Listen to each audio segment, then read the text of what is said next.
Assalamualaikum guys, bersama saya lagi Syahmi Toyota Perak. So jom saya tunjuk macam mana nak connect Corolla Cross punya Android Auto. Let's go. Ok, mula-mula kita pergi dekat infotainment system ni. Kalau perasan dekat sini ada button, tekan. Kemudian pergi pada phone. Ok, dah suruh open Bluetooth. Kita pun open Bluetooth.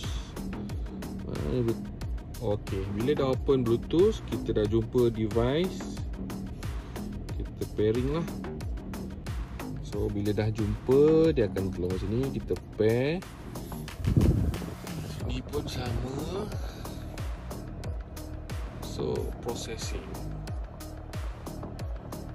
Jadi lepas tadi processing tadi tu dah berjaya, automatic dia akan terus connect. So bila dah connect, teruslah buka Android Auto. Jadi dekat sini dah tak perlu lagi pakai kabel, dah boleh connect secara wireless. Alright, itu sahaja dari saya. Terima kasih. Assalamualaikum.